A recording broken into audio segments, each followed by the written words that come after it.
It's late on a Saturday night. My mind is racing. The voices in my head are loud. It's after midnight and I can't get back to sleep. I feel afraid, attacked, and unsafe. I feel unable to protect my family. This is a living nightmare for me. On the surface, I am a successful woman. I lead the finance team at ASG, a multi-million-dollar software company just outside San Francisco. I literally solve problems for a living, and yet I lack the tools to solve this problem for my family.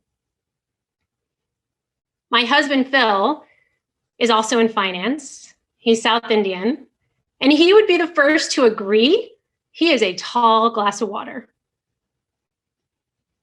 He carries himself with the poise and confidence of Barack Obama, combined with the sexy baritone of Idris Elba and the body of Michael B. Jordan. Our oldest daughter, Anjali, inherited his deep dimples, his infectious smile, and his caramel skin. Neela is our youngest daughter, and although she is currently the smallest member of our family, she's easily the largest presence. She often has a sparkle in her brown eyes and a smile playing at the edges of her lips as she prepares to tell you her next joke.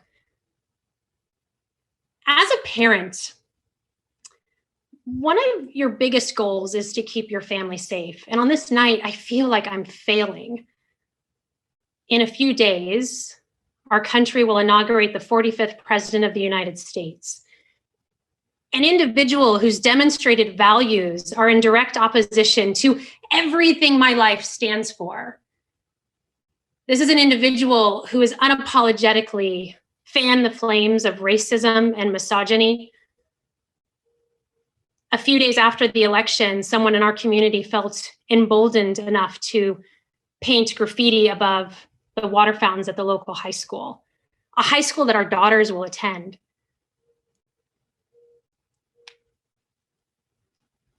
This night, as the voices are getting louder and louder in my head, they're screaming with an urgency to get out. And so I reach for my phone and I start typing everything that's in my head, hoping that if I can get it out of my head, I can go to sleep. And what I see on the screen reflecting back at me are my values. My values have been screaming to get out. I'm eating breakfast with Phil the next morning, and I share with him how unsettling this is, but that I have an idea.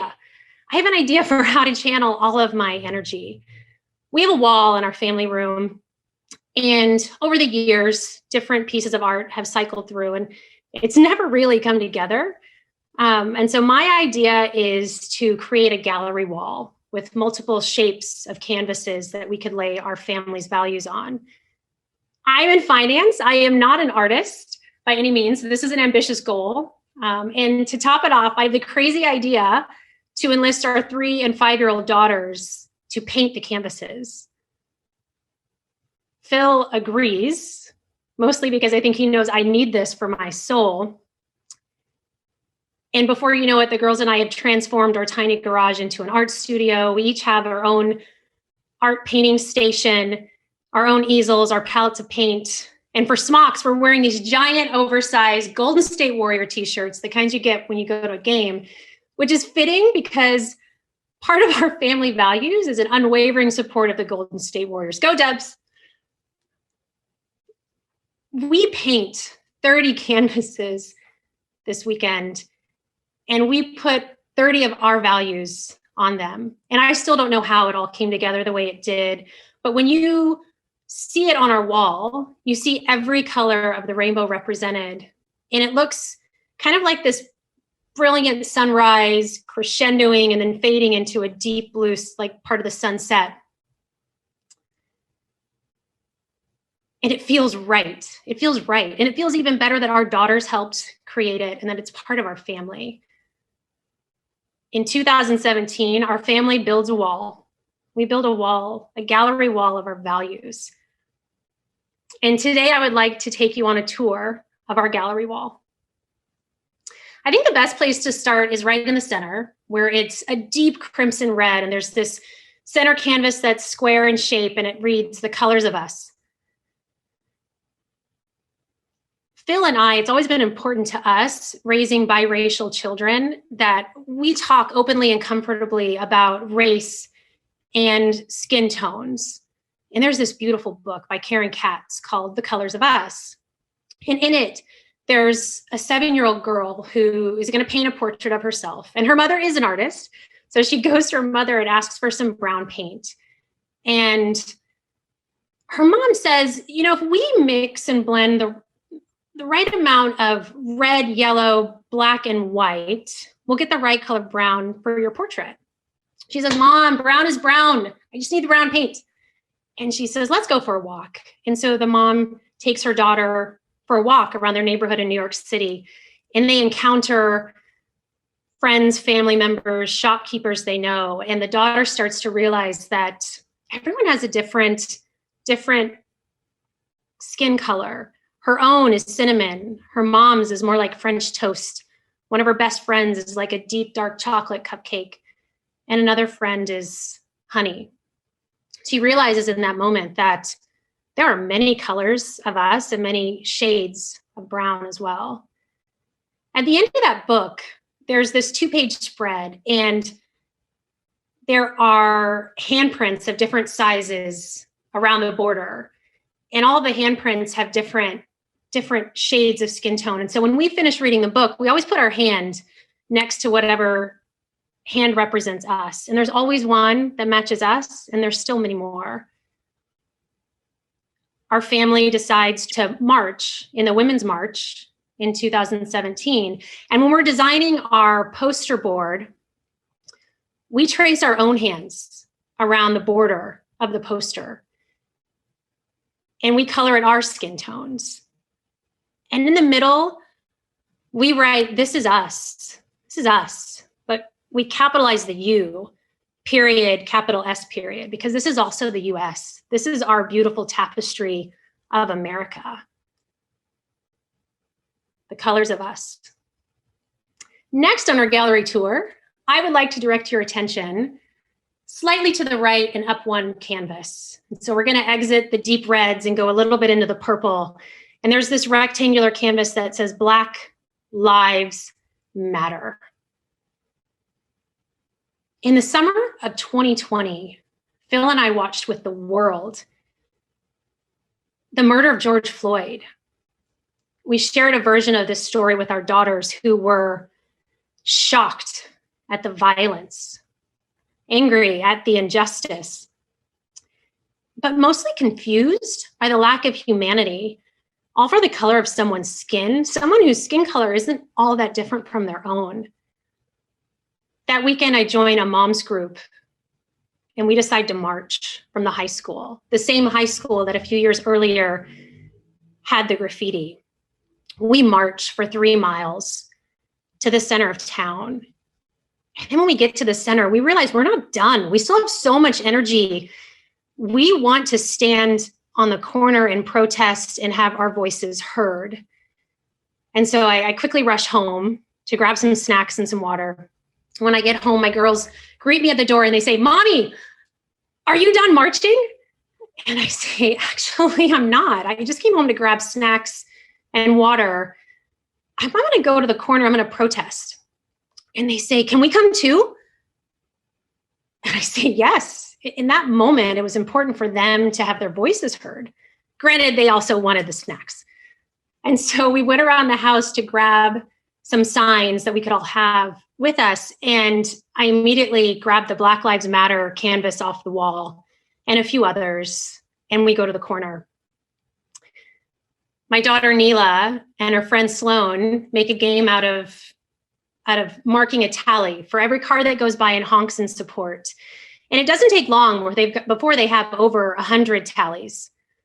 And then they get bored. They move on to playing another game. And there's this one SUV that pulls up to the stoplight, and there's a white woman inside who's so passionate. She rolls down her window and she yells, "Go home. You're setting us back." And then there's a man, a white man, who pulls over immediately in front of us, stopping traffic right in front of us, so close my daughters can see the veins on his neck. And he yells, "All lives matter. Go home." And in that moment, with both of those moments, with those individuals, I respond the only way I know how. I say, "Thank you. Thank you for supporting Black lives." Because if they honestly believe that all lives matter and that racism is a thing of the past, then they are on our side and they support Black lives. On this day, our family literally took our values off the wall and out into the world. Next on the gallery tour, I would like to direct your attention a little further to the right. We're going to get into the deep ocean blue and we'll go up 2 canvases. And there's a square. And in the square, it says, "Love has no labels." It's 2015. My daughters are 2 and 4, and we watch a commercial. And in this commercial, it starts by panning in across a group of shoppers in an outdoor shopping plaza. And they're in front of a stage. And on the stage, there's this big screen. And on the screen, there are 2 individuals. But all you can see are their white skeleton bones, because it's kind of like an X-ray effect. But you see these individuals come together and embrace. And then you see them kiss. And it is beautiful. And then these individuals walk to the edges of the screen and they peek their heads around to reveal that it's 2 women. And the screen says, "Love has no gender." This scene is repeated multiple times with many different skeletons dancing, playfully singing, coming together, embracing and kissing, and then revealing themselves. There is a Black woman and an Asian man, and the screen says, "Love has no race." And there are rabbis and priests, and the screen says, "Love has no religion." And there are children of different ages and abilities, and the screen says, "Love has no disability." And at the end, the screen says, "Love has no labels." Our daughters are now 7 and 9, and they know and love people in their life who are gay, lesbian, transgender. And in our family, love is love. And they know that we love them so much. We love them no matter who they go to sleep as or who they go to sleep with. Next on the gallery tour, I'd like to walk you towards the sunrise. We're going to go all the way to the left. There is a rectangular canvas. The backdrop is mostly yellow, but it looks like it's on fire, because there's also like orange flames licking the right side of the canvas. And on the canvas, it says, "Madam President." The morning after the 2016 election, a 4-year-old Anjali comes running into the family room, eagerly looking for me to confirm that while she was asleep, our nation elected its first Madam President. We sit down on the couch together, and I explained to her that we lost, but that we should be proud of standing up for our values, and that sometimes you win and sometimes you lose, but you should always stand up for your values. Fast forward to January 2021. We are gathered in that same family room. I'm wearing my pearls, and we watch as a very accomplished, capable woman ascends the podium, takes the oath as Madam Vice President, a woman who is Indian American like my daughters, a woman who grew up a few miles away in Oakland, California, a woman who in our family we lovingly refer to as Kamala Auntie. That concludes our gallery tour today. I hope you enjoyed this glimpse into our family's values. And since you can take our canvases with you when you go, the gift shop will be selling canvases, brushes, and Golden State Warriors smocks.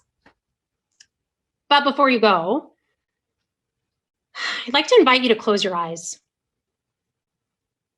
and reflect on your own values. When you imagine designing your gallery wall, what colors will you use? What values will you include? What values will you take out into the world today? Because the world reflects the colors of us. And now more than ever, we need to take our values off of the wall and into the world.